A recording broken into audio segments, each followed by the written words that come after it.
Assalamualaikum warahmatullahi wabarakatuh. Saya Nabila Eka Rahayu dari kelas 12 OTKP 1 ingin memberikan testimoni terkait keyakinan kelas yang sudah kami buat bersama Ibu Devi. Ya, menurut saya keyakinan kelas ini suatu hal yang baru dan menarik tentunya, yang memberikan dampak positif bagi saya pribadi dan teman-teman saya di kelas. Dan mungkin saya berharap keyakinan kelas ini bisa diterapkan di kelas sebelah, kelas lain, atau di kelompok belajar yang lain supaya memberikan dampak positif kepada mereka. Satu contoh keyakinan kelas yang sudah kami buat bersama Ibu Devi itu saling menghargai. Gimana untuk saling menghargai sesama anggota kelas? Assalamualaikum warahmatullahi wabarakatuh. Perkenalkan, nama saya Alibisika Nur Hafiza dari kelas 12 OTKP 1 SMK Negeri 1 Purbalingga. Di sini saya akan memberikan testimoni tentang keyakinan kelas 12 OTKP 1 bersama Ibu Devi. Menurut saya, keyakinan kelas ini sudah berjalan cukup baik. Salah satu contohnya itu berperilaku dan berpikir positif. Di sini jadi kita sekelas bisa berpikir dulu sebelum bertindak. Jadi untuk pengingat kita bagaimana harus bersikap baik kepada teman, bersikap baik kepada guru, seperti itu. Untuk kedepannya saya harap kelas lain atau sekolah lain bisa menirukan seperti itu. Dan untuk Bu Devi sukses selalu. Assalamualaikum warahmatullahi wabarakatuh. Perkenalkan, saya Intan Rahmadani dari 12 OTKP 1 SMK Negeri 1 Purbalingga. Di sini saya akan memberi testimoni tentang keyakinan kelas yang saya buat dengan Ibu Devi Artati. Menurut saya dengan adanya keyakinan kelas, yaitu menciptakan kenyamanan kelas, saya merasa suasana kelas menjadi lebih kondusif dan lebih baik dari sebelumnya. Saya berharap dengan adanya keyakinan kelas ini akan menciptakan kelas yang nyaman dan lebih kondusif sehingga kami dapat belajar dengan lebih baik lagi. Dan semoga keyakinan kelas ini dapat tercipta juga di kelas lain atau sekolah lain. Terima kasih. Assalamualaikum warahmatullahi wabarakatuh. Perkenalkan, nama saya Cahyanti dari kelas 12 OTKP 1. Di sini saya akan memberikan testimoni tentang keyakinan kelas yang udah kami buat bersama Ibu Devi Artati. Menurut saya, keyakinan kelas di 12 OTKP 1 udah berjalan dengan lancar. Terus juga ada satu poin di mana berpartisipasi dalam diskusi atau kegiatan sudah berjalan dengan cukup baik. Dari yang pasif menjadi aktif, kita sudah tidak malu-malu lagi karena sudah berpacu kepada keyakinan kelas yang sudah kami buat bersama-sama. Harapan saya untuk kedepannya kita bisa lebih aktif lagi dalam berpartisipasi, dalam diskusi lebih aktif lagi, juga terus berjalan sampai ke depannya. Sekian dari saya. Wassalamualaikum warahmatullahi wabarakatuh. Perkenalkan, saya Salma Anarahayu dari 12 OTKP 1. Menurut literatur yang saya baca, keyakinan kelas itu merupakan salah satu program bagi guru penggerak. Dan pada saat ini Bu Devi telah menerapkan pada kelas kami, dan menurut pendapat saya sedikit banyaknya keyakinan kelas ini sudah merubah perilaku-perilaku atau sikap-sikap dari teman-teman kami. Dampak positifnya kita jadi saling mengingatkan dan paham bahwa keyakinan kelas itu juga sebagai bentuk peraturan kelas. Dan untuk kekurangan, mungkin masih ada beberapa teman yang belum menyadari sehingga perlu ditingkatkan lebih baik lagi. Harapan saya untuk Bu Devi tetap semangat dan terus berkreasi dalam membuat kegiatan pembelajaran menjadi lebih menyenangkan lagi.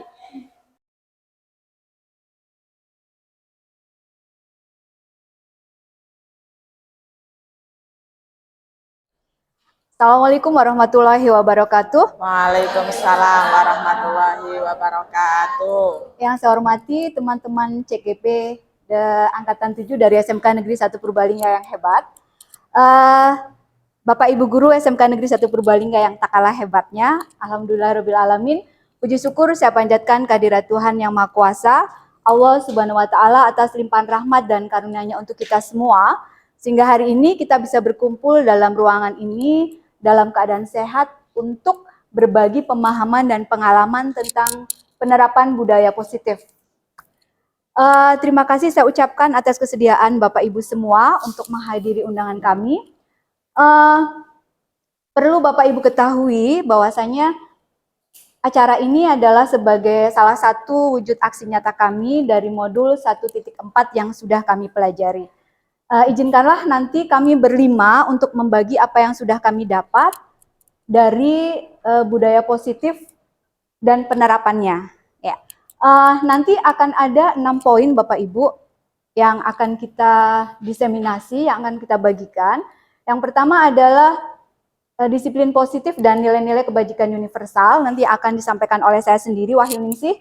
Kemudian yang kedua, teori motivasi, hukuman, dan penghargaan serta restitusi, yang akan disampaikan oleh Ibu Devi Artarti. Dan yang ketiga adalah keyakinan kelas, yang akan disampaikan oleh Ibu senior kita, Ibu Justina Trirahayu Leksanawati. Dan yang keempat adalah kebutuhan dasar manusia dan dunia berkualitas.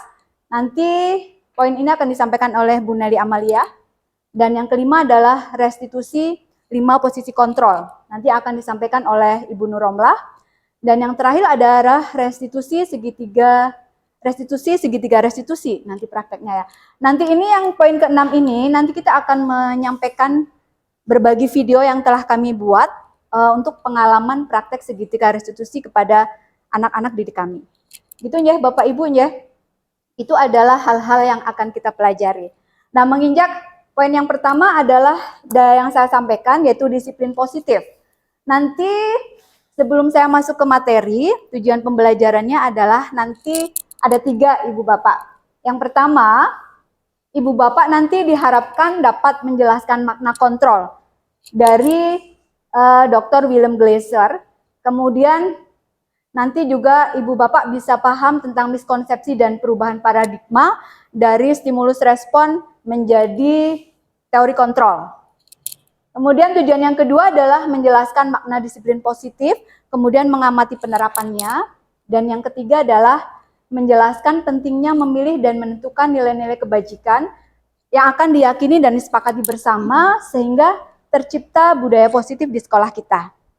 Itu Bapak Ibu ya.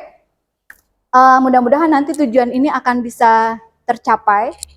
Tapi sebelum memasuki materi, tadi sudah saya bagikan secari kertas ya. Iya. Sudah dapat semua ya, Ibu Bapak ya. Oke. Kita akan mencoba bermain game. Ini adalah game cobalah buka. Nah, Ibu Bapak diminta untuk menuliskan sebuah benda yang menurut Ibu Bapak itu paling berharga di dunia. Tuliskan, kemudian dalam secari kertas itu kemudian digenggam. Ya. Bisa mulai dari sekarang. 1, 2, 3, 4. Benda dulu enggak Bapak? Benda. Ya. Benda yang berharga yang menurut Ibu Bapak itu sangat berharga di dunia ini. Ya. Nanti setelah ditulis digenggam. Iya, gimana Bu Leli? Benda mati saja sudah. Menurut saya nih, sebongkah berlian itu yang paling berharga. Aku tuliskan, kemudian digenggam kertasnya. Nah, setelah itu nanti Ibu Bapak akan bermain dengan teman sebelahnya. Bu Endah tidak punya pasangan, bayangkan saja ya Bu Endah. Iya. Ya digenggam. Kemudian yang sebelah kanan dulu ini mencoba untuk membuka genggaman temannya yang sebelah kiri. Oke, jadi Bu Hindun dengan Bu Restu, Bu Atun dengan Bu Uti, Bu Puji dan Bu Nining, Pak Nova sama Pak Sulis, Bu Endah imajinasi Dengan saja. saya dulu Bu, mungkin. Coba ya Bu. Bu Amin sama Bu Leli. Dengan saya dulu. Oh ya, dibantu Bu Devi, thank you. Iya gimana Bu Leli? Sama Bu Amin. Ibu Bapak, ini adalah contoh nilai-nilai kebajikan di beberapa organisasi ya.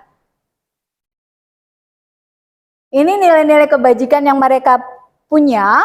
Kalau di kita di Indonesia, kita ada sekarang profil pelajar Pancasila.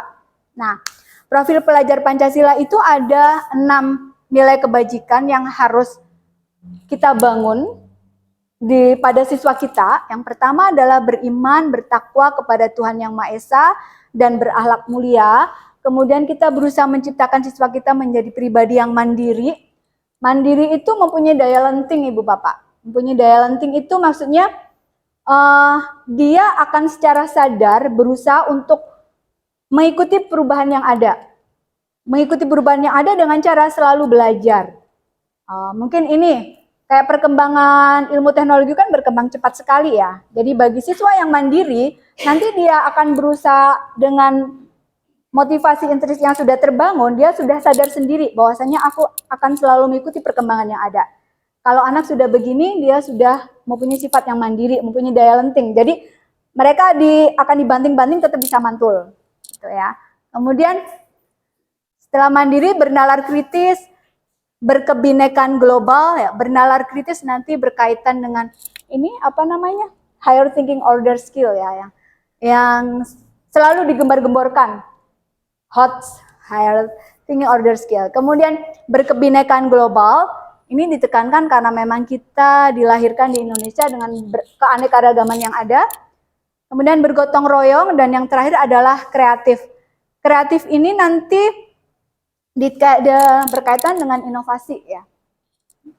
Kemudian ada contoh lagi dari IBO Primary Years Program. Ini adalah program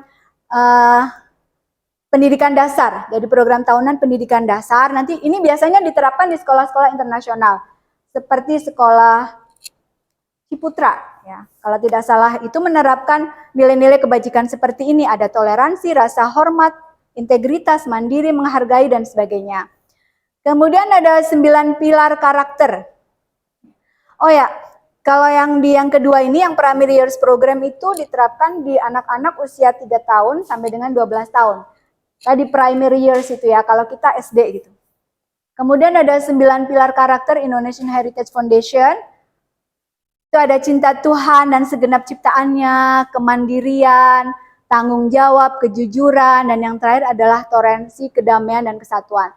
Dan yang terakhir adalah The Seven Essential Virtues. Ini diambil dari sebuah buku karangan Michelle Borba yang berjudul Building Intelligence.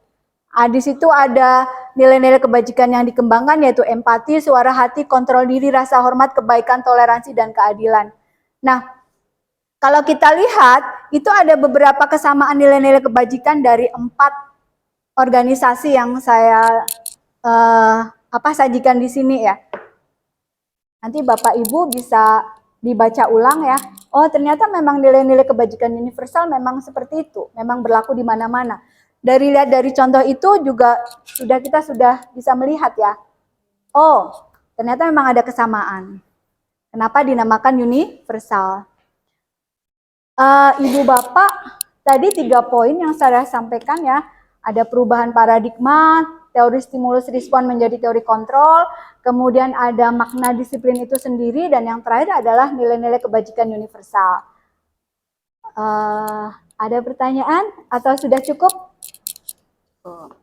Kalau sudah cukup ya, nanti yang selanjutnya akan disampaikan oleh Bu Devi ya tentang poin yang kedua, yaitu apa Bu Devi judulnya? Motivasi, ya, teori hukuman motivasi dan penghargaan, dan restitusi. Ya, teori motivasi, hukuman dan penghargaan, dan restitusi. Nanti Ibu Bapak akan lebih paham lagi apa sih istilah-istilah tadi ya. Oke, terima kasih atas perhatian Bapak Ibu semua. Mudah-mudahan apa yang disampaikan oleh kami, khususnya oleh diri saya, dapat bermanfaat bagi kita semua, khususnya bagi anak didik kita, dan nanti mengimbas ke sekolah kita ya. Sekian dari saya akhiri. Assalamualaikum warahmatullahi wabarakatuh. Oke, dan bentuk berikutnya saya serahkan ke Bu Devi. Serahkan Bu Devi.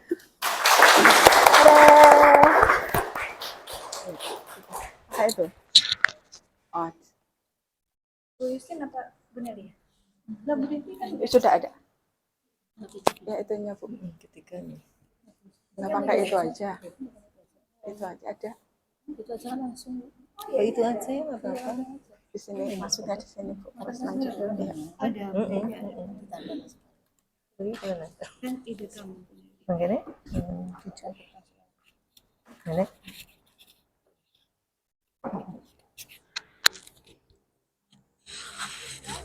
Ya, betul.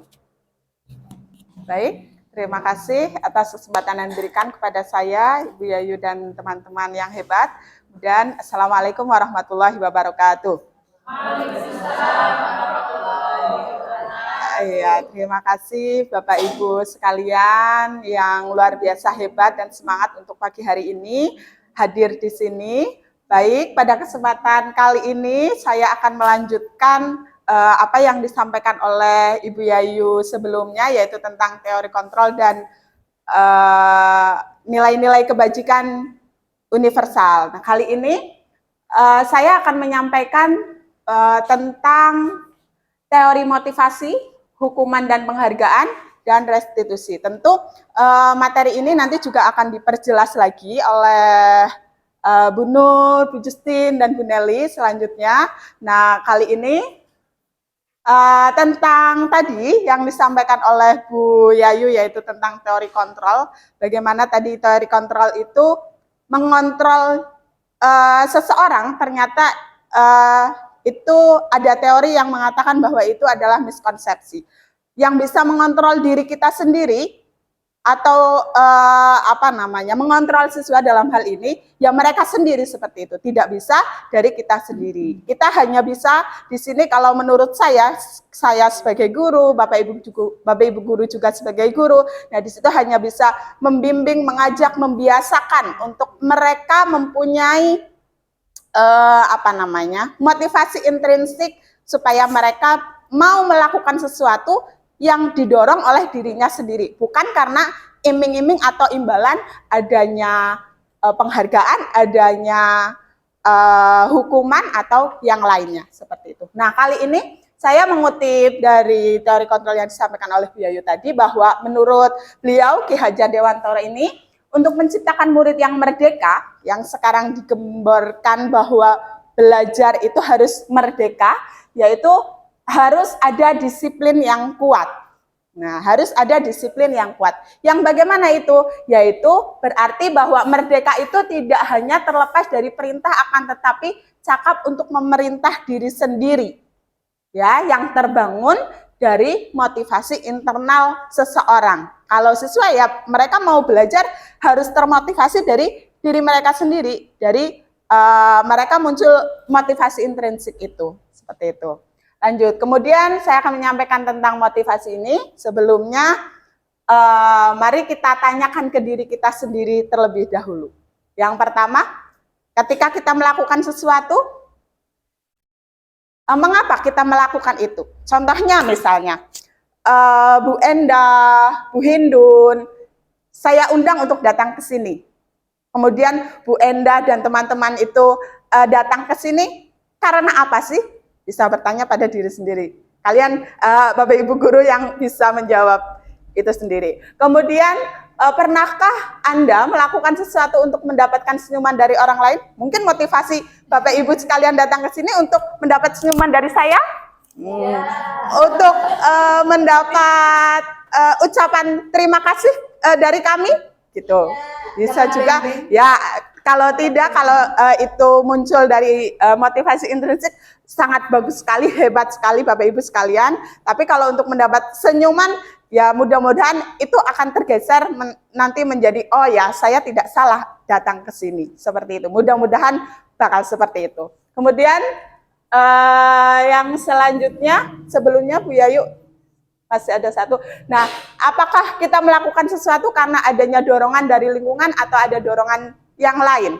Nah, itu contohnya tadi, mungkin motivasi apa yang membawa Bapak Ibu sekalian atau murid-murid kita untuk melakukan sesuatu gitu. Tadi yang disampaikan Bu Yayu misalnya, murid-murid kita atau siswa kita mengerjakan tugas, itu supaya Bu Restu tidak marah, supaya Bu Restu nanti moodnya baik, misalnya seperti itu. Itu bisa jadi salah satu motivasi dari siswa-siswa itu, tapi harapannya ya nanti tidak hanya motivasi yang dimunculkan secara ekstrinsik, tapi harapannya siswa itu melakukan sesuatu, yaitu tadi karena mereka sadar bahwa ada nilai-nilai kebajikan, ada motivasi intrinsik yang mereka butuhkan untuk diri mereka sendiri dalam kehidupan mereka, seperti itu. Selanjutnya, Bu. Kemudian di sini Dian Gosen dalam bukunya Restructuring School Discipline menyatakan ada 3 motivasi perilaku manusia. Dari tadi yang saya sampaikan ada motivasi yang muncul dari diri mereka sendiri, kemudian yang dari luar. Nah, ini Dian Gosen ini menyampaikan ada 3 motivasi ya yang beliau tuliskan. Yang pertama untuk menghindari ketidaknyamanan atau hukuman. Jadi ketika seseorang atau siswa atau misalnya kita bisa melihat diri kita sendiri ketika kita melakukan sesuatu, itu motivasinya apa sih? Nah, apakah untuk menghindari ketidaknyamanan misalnya? Misalnya apakah karena saya secara sadar saya butuh itu, jadi saya harus datang misalnya, saya harus melakukan itu. Bisa jadi seperti itu. Kemudian yang selanjutnya, Bu Yayu, selanjutnya. Kedua tadi ya. Mohon maaf. Yang kedua yaitu untuk mendapatkan imbalan atau penghargaan dari orang lain. Jadi tadi kalau merasa saya melakukan sesuatu karena untuk menghindari supaya saya tetap nyaman gitu. Nah, kali ini mungkin motivasinya bisa juga untuk mendapatkan penghargaan atau imbalan dari orang lain. Itu tadi. Misalnya ada ketika contohnya saya di kelas, ayo siapa yang mau maju nanti ibu kasih beng-beng 1 gitu. Nah, itu bisa jadi saya bu. Nah, itu bisa juga motivasi yang disampaikan oleh Dian Gosen ini teorinya, yaitu untuk mendapatkan imbalan. Jadi siswa atau seseorang melakukan sesuatu itu karena sudah ada imbalan atau penghargaan yang disiapkan. Kemudian selanjutnya yang ketiga yaitu untuk menjadi orang yang mereka inginkan dan menghargai diri sendiri dengan nilai-nilai yang mereka percaya. Nah, untuk motivasi atau motivasi perilaku manusia yang ketiga ini, nah inilah yang diharapkan nanti ada di siswa-siswa kita atau mungkin di diri kita sendiri saja terlebih dahulu. Jadi ketika kita melakukan sesuatu ya kita memang menghargai diri sendiri dan itu memang mereka atau saya percaya bahwa itu baik, itu saya butuhkan gitu. Misalnya datang tepat waktu seperti tadi yang disampaikan oleh Bu Wahyuningsi bahwa siswa datang tepat waktu pukul 7. Mereka bahkan setengah 7 jam 6.30 sudah datang, sudah hadir, sudah siap di kelas. Nah, itu mereka motivasinya karena ya saya butuh supaya saya bisa lebih tenang di sekolah, bisa belajar lebih siap, dan lain sebagainya. Dan itu siswa merasa butuh mereka hadir kurang dari pukul 7, seperti itu. Kemudian, nah ini dari motivasi ini, ya tujuan dari disiplin positif yang tadi disampaikan oleh Bu Wahyuningsi, disiplin positif, budaya positif yang muncul di setiap orang, di siswa, di Bapak Ibu guru sekalian, di saya sendiri, itu tujuannya untuk menanamkan motivasi yang ketiga tadi, ya. Jadi harapannya dari 3 motivasi yang Dian Gosen tadi sampaikan, harapannya di setiap orang itu motivasi yang ketiga yang ada di setiap pribadi masing-masing, pribadi siswa, pribadi Bapak Ibu guru, pribadi saya, itu harapannya motivasi yang ketiga, yaitu untuk menjadi orang yang mereka inginkan, menghargai diri sendiri dengan nilai-nilai yang mereka percaya. Gitu. Jadi mereka memang merasa, saya melakukan sesuatu ya karena saya butuh, itu benar, dan bukan karena imbalan hal-hal atau penghargaan dari orang lain. Kemudian masih yang tadi Bu, satu lagi.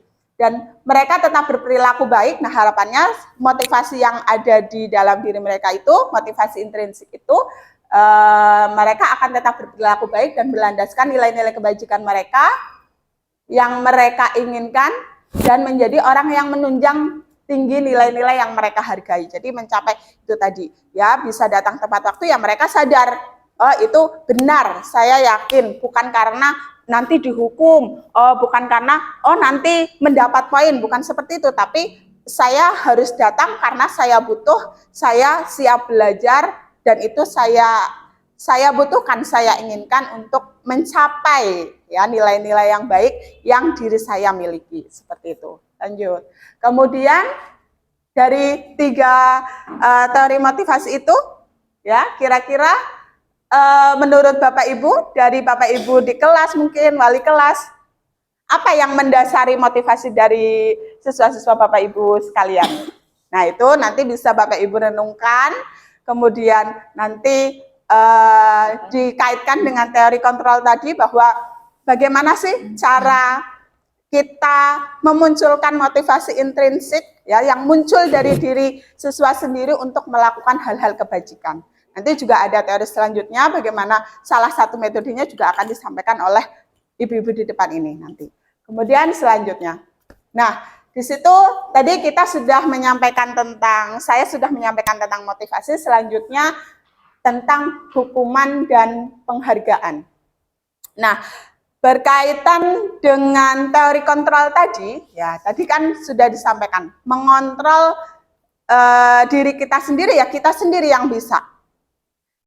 Saya sebagai guru hanya bisa mengajak, membiasakan, yang harapannya nanti muncul motivasi intrinsik dalam diri siswa untuk agar mereka bisa melakukan melakukan sesuatu yang muncul dari keinginan mereka sendiri. Jadi di sini ya, ketika mereka melakukan sesuatu, harapannya tidak karena hukuman, tidak karena penghargaan dan lain sebagainya. Nah, mari kita perdalam lagi tentang apa itu hukuman. Nah, tindakan terhadap suatu pelanggaran pada umumnya berbentuk hukuman atau konsekuensi. Sama atau tidak Bapak Ibu? Hukuman dan konsekuensi? Tidak, ya betul sekali. Terima kasih Bu Amin. Nah lanjut, tentang hukuman itu ternyata kita lihat hukuman terlebih dahulu. Hukuman itu bersifat tidak terencana atau tiba-tiba. Hukuman, tentang hukuman. Kemudian anak atau murid ya tidak tahu apa yang akan terjadi dan tidak dilibatkan dalam menentukan hukuman itu. Gitu. Kemudian hukuman itu bersifat satu arah. Dari siapa? Dari, kalau dalam teori kontrol tadi kan orang dewasa itu berhak atau mempunyai kekuasaan untuk memerintah. Nah, kali ini ya hukuman bersifat satu arah bisa jadi dari atau berasal dari orang yang lebih dewasa atau lebih berkuasa gitu. Kemudian selanjutnya, Bu Yayu. Kemudian nah tentang konsekuensi ya, tadi hukuman. Kemudian konsekuensi. Nah, umumnya bentuk-bentuk konsekuensi itu dibuat oleh pihak guru dan murid. Mereka bersama-sama menentukan. Kemudian masing-masing mengetahui sebelumnya konsekuensi yang akan diterima bila ada pelanggaran. Jadi sudah disepakati terlebih dahulu. Bedanya dengan hukuman itu tiba-tiba, kemudian kalau konsekuensi sudah disepakati terlebih dahulu. Ketika nanti ada pelanggaran, baru diterapkan konsekuensi itu. Selanjutnya. Nah, ini ada contoh-contoh kasus yang mana hukuman atau yang mana konsekuensi. Nah, saya menunjukkan ada 6 kasus seperti di depan, yang membersihkan coretan yang dibuatnya di meja tulis. Nah, di situ sudah ada kesepakatan harus tertib, rapi. Nah, di situ ketika ada yang melakukan coretan, ada konsekuensi untuk membersihkan. Kemudian yang bersifat hukuman, murid diminta bertelanjang kaki sepanjang hari karena tidak menggunakan sepatu warna hitam sesuai peraturan sekolah. Nah, di sini ketika misalnya spontan, ada anak yang tidak menggunakan sepatu hitam utuh gitu. Kemudian spontan saja seorang guru misalnya langsung ngambil, sudah kamu tidak usah pakai sepatu seharian. Kamu tidak usah pakai sepatu nanti sampai istirahat. Ya, waktunya sesuai keinginan dari sang guru itu. Itu disebut hukuman. Itu beberapa contoh, nanti bisa diperjelas ketika tidak di forum ini mungkin ya. Kemudian di sini tentang penghargaan. Nah, penghargaan itu kita tahu Bapak Ibu, penghargaan itu hal yang kita harapkan. bayangan kita penghargaan itu menyenangkan, yang kita inginkan. Begitu ya Bapak Ibu. Nah, namun ya di sisi lain dari penghargaan, adanya penghargaan itu ternyata ada hal-hal yang perlu kita perhatikan dan perlu diminimalisir itu. Ya. Nah, di sini menurut Alfikon ya, saat kita berulang kali menjanjikan hadiah kepada anak-anak agar berperilaku bertanggung jawab atau kepada seorang murid agar mempelajari sesuatu yang baru, atau kepada seorang karyawan agar melakukan pekerjaan yang berkualitas, kita sedang berasumsi mereka tidak dapat melakukannya. Jadi ketika di sini, misalnya tadi saya kasih contoh, anak-anak, ayo siapa yang akan maju mempresentasikan hasil pekerjaan? Nah, saya berasumsi bahwa oh ini tidak ada nih yang akan maju gitu. Nah, di situ terus saya berlanjut. Ayo, nanti yang maju akan saya kasih permen, akan saya kasih jajan. Nah, ini ada penghargaan di sini. Nah, di sini jadi adanya penghargaan itu nanti membuat siswa-siswa kita itu akan maju. Nah, itu ya. Jadi adanya penghargaan itu nanti yang diharapkan oleh siswa, tapi ada sisi lain dari penghargaan itu atau apa ya, dampak dari adanya penghargaan itu. Selanjutnya Bu Yayu. Nah, kemudian ya di sini menurut Khan ini ya beliau menyatakan tentang penghargaan. Nah, penghargaan itu ada kalanya tidak efektif, ada sisi tidak efektifnya gitu. Nah, sisi tidak efektifnya itu ketika penghargaan adalah peristiwa yang diinginkan dan berusaha jika diiringi penghargaan yang lain. Maksudnya di sini seseorang itu melakukan sesuatu ya fokusnya ingin mendapatkan penghargaan itu sendiri, bukan karena saya butuh itu. Seperti itu. Jadi ini tidak efektif. Nanti kalau penghargaan itu tidak ada atau hadiah itu tidak ada, seseorang tidak akan melakukan itu. Nah, itu yang dianggap adalah sisi penghargaan, pemberian penghargaan itu kurang efektif. Dan selanjutnya, nah, di sini penghargaan itu memiliki pengaruh jangka pendek dan jangka panjang menurut Khan ini. Ya, untuk jangka pendek adanya penghargaan itu efektif ya, maksudnya akan terlaksana. Tapi untuk jangka panjang seperti tadi tidak ada penghargaan, tidak ada sesuatu yang akan saya dapatkan, ya mereka tidak akan melakukan hal itu gitu. Untuk jangka panjangnya. Terus berikutnya. Kemudian, nah ini pernyataan tentang Khan ini, penghargaan merusak hubungan. Kenapa merusak hubungan? Nah ini, ketika seseorang diberi penghargaan atau dipuji di depan banyak orang, maka yang lain akan merasa iri dan sebagian dari mereka akan tidak menyukai.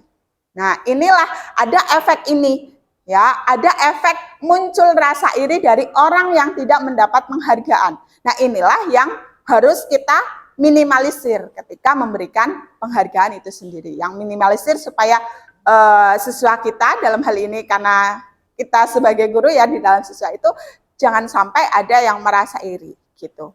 Kemudian selanjutnya Bu. Selanjutnya lagi. Kemudian, nah pernyataan Khan tentang penghargaan itu menghukum. Bagaimana kok penghargaan bisa menghukum? Nah, penghargaan yang menghukum itu misalnya dalam sistem ranking, mereka mendapatkan ranking kedua akan merasa paling dihukum. Nah, di situ ada penghargaan, pemberian ranking sebenarnya di situ merupakan sebuah penghargaan, tapi ketika apa yang diharapkan itu tidak tercapai, itu menghukum diri kita. Si ranking 2 ini pengen ranking 1 tapi tidak bisa memperoleh. Nah, itu menghukum diri sendiri. Oh, saya kok tidak bisa ya mendapat ranking 1 ya.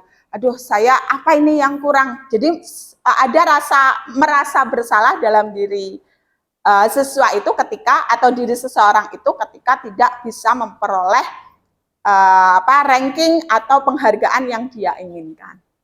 Selanjutnya, Nah, ini. Jadi kalau ini ya dari pernyataan Kon yang terakhir tentang penghargaan itu ya tentang jadi motivasi dari dalam diri atau motivasi intrinsik. Nah, inilah motivasi intrinsik inilah yang diharapkan ya ada di setiap pribadi. Jadi mencapai atau melakukan sesuatu itu karena kehendaknya sendiri, bukan karena diiming-iming oleh penghargaan, bukan karena ingin dipuji, bukan karena dorongan dari orang lain, tapi memang berangkat atau muncul motivasi intrinsik dari diri seseorang itu. Dalam hal ini ya kita sebagai guru yang membersamai siswa, yang harapannya kita bisa mendampingi siswa untuk bisa memunculkan motivasi intrinsik dalam diri mereka ketika mereka belajar, ketika mereka melakukan sesuatu, ketika mereka bekerja sama dan lain sebagainya. Selanjutnya, nah di sini ya saya juga akan menyampaikan sedikit tentang restitusi, yaitu apa itu restitusi? Yaitu proses menciptakan kondisi bagi murid untuk memperbaiki kesalahan mereka. Nah, ini tadi tentang motivasi dan hukuman tadi ya, ketika melakukan sesuatu. Nah, kali ini ketika ada kesalahan bisa menerapkan ya metode restitusi ini yang nantinya tentu ada kelebihan-kelebihan yang lain. Bagaimana tahapannya? Nah, nanti akan dijelaskan oleh Bu Nur. Ya, nanti akan dijelaskan lebih dalam dan praktiknya juga akan dijelaskan oleh Bu Nur. Yang selanjutnya. Nah, ini ciri-ciri metode restitusi dalam penyelesaian masalah yang dihadapi oleh siswa atau dihadapi oleh seseorang. Nah, ini ciri-cirinya. Restitusi itu bukan untuk menebus kesalahan, namun untuk belajar dari kesalahan. Itu yang pertama. Jadi nanti ada tahapan bagaimana seseorang ketika melakukan kesalahan itu bukan untuk tadi dihukum ya, untuk jera supaya tidak melakukan, tapi tahu oh yang seperti ini salah, oh yang seperti itu benar, saya harus seperti apa supaya baik. Nah, itu nanti. Nah, di situ juga ciri-ciri restitusi yang lain yaitu restitusi memperbaiki hubungan. Nanti ketika bermasalah dengan orang lain harus terbuka. Ya, nanti ketika ada dihadapkan kesalahan dengan orang lain ya nanti akan memperbaiki hubungan. Kemudian restitusi itu adalah tawaran, bukan paksaan. Nah, nanti ada pihak ketiga, ya ada pihak ketiga kemudian memberikan masukan. Nah, nanti yang memutuskan akan melakukan apa ya diri kita sendiri atau diri siswa sendiri. Seperti itu, untuk melakukan apa yang akan mereka lakukan. Kemudian restitusi itu menuntun untuk melihat ke dalam diri. Jadi untuk refleksi, apa sih yang sudah saya lakukan, apa yang sebaiknya saya lakukan, seperti itu. Kemudian restitusi itu mencari kebutuhan dasar yang mendasari tindakan. Nanti tentang kebutuhan dasar juga akan dijelaskan oleh Bu Nelly. Nah, nanti berkaitan dengan metode restitusi ini juga. Dan selanjutnya restitusi itu fokus pada karakter bukan tindakan. Jadi bagaimana memunculkan nilai-nilai kebijakan universal dalam diri seseorang. Dan restitusi itu menguatkan, restitusi fokus pada solusi, ya bagaimana solusi penyelesaiannya, dan restitusi itu mengembalikan murid yang berbuat salah pada kelompoknya. Nah, yang terakhir di sini, jadi dalam restitusi itu harapannya bisa mengubah kebiasaan dari kecenderungan mengomentari orang lain, tapi lebih ke refleksi diri. Ya, refleksi diri, memperbaiki diri dan menanamkan nilai-nilai kebajikan universal pada diri sendiri. Selanjutnya, ya demikian itu penyampaian atau berbagi pengalaman yang sudah saya pelajari di sesi CGP ini. Nah, demikian untuk sharing atau berbagi ilmu ya dari saya yang sudah saya pelajari. Selanjutnya akan dilanjutkan oleh Bu Justin ya, nanti akan disampaikan oleh Bu Justin untuk dari atau pengalaman beliau ya selama ini. Dan terima kasih untuk Bapak Ibu guru sekalian untuk perhatiannya. Saya akhiri, wassalamualaikum warahmatullahi wabarakatuh. Coba. Lanjut ya. Di-download lagi ya. Download lagi.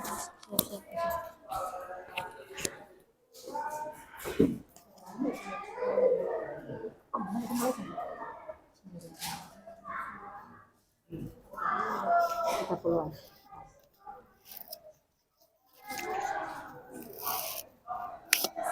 Udah di-download aja.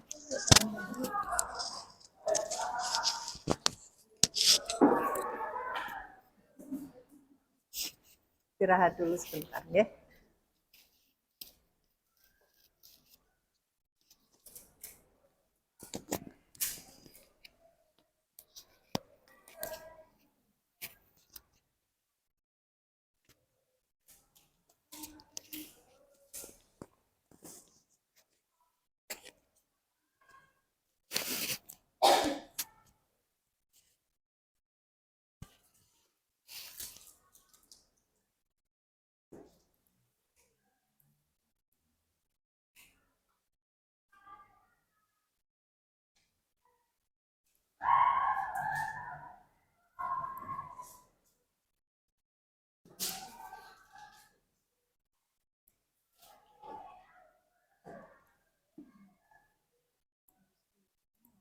Jalanlah di kelas atau di koridor.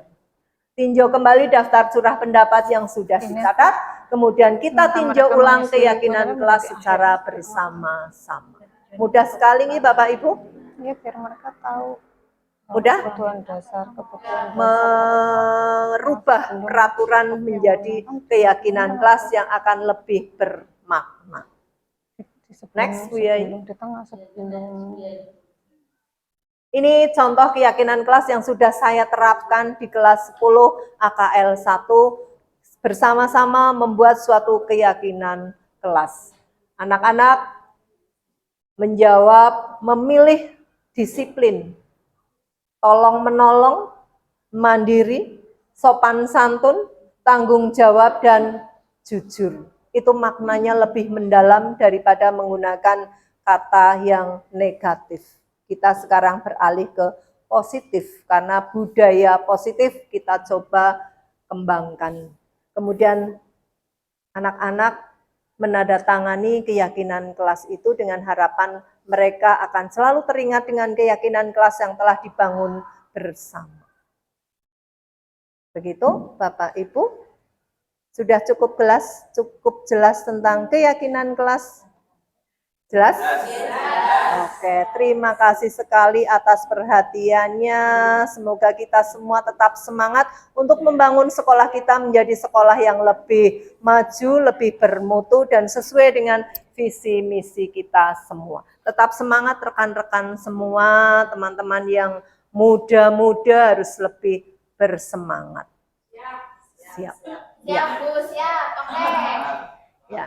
Saya yang tua akan mendukung kalian. Ya. Senior. Ya. Dalam menerapkan segitiga restitusi, perlu diperhatikan beberapa hal, yaitu 1. Perilaku yang salah perlu dikaitkan dengan nilai-nilai atau keyakinan-keyakinan yang telah disepakati atau dituju. 2. Kesediaan orang yang melakukan kesalahan untuk memperbaiki masalah. 3. Pemecahan masalah sebisa mungkin relevan atau memiliki hubungan dengan masalah yang ada. 4. Usaha. Perlu adanya suatu usaha perbaikan dari pihak yang berbuat kesalahan. 5. Waktu. Perlu didedikasikan waktu dari pihak yang berbuat kesalahan. Tanyakan kapan akan mulai diberlakukan usaha untuk memperbaiki masalah. Dengan memahami struktur penerapan segitiga restitusi, diharap. Bapak Ibu guru hebat semua, dengan berakhirnya sesi pembahasan tentang segitiga restitusi, maka berakhir pula sesi berbagi pemahaman dan pengalaman penerapan budaya positif CGP Angkatan 7 dari SMK Negeri 1 Purbalingga. Tadi kita semua sudah membahas tentang yang pertama dari saya disiplin positif, yang kedua dari Bu Devi tentang motivasi penghargaan, hukuman, dan restitusi. Dan yang ketiga dari Bu Yustin tentang keyakinan kelas. Yang keempat dari Bu Nelly tentang kebutuhan dasar manusia dan dunia berkualitas. Dan yang terakhir dari Bu Nur Romlah tentang 5 posisi kontrol dan segitiga restitusi. Kami berlima, CGP Angkatan 7 SMK Negeri 1 Purbalingga mengucapkan terima kasih yang sebesar-besarnya kepada Bapak Ibu semua atas partisipasinya. Mohon maaf apabila ada hal yang kurang berkenan. Saya akhiri. Assalamualaikum warahmatullahi wabarakatuh. Oke.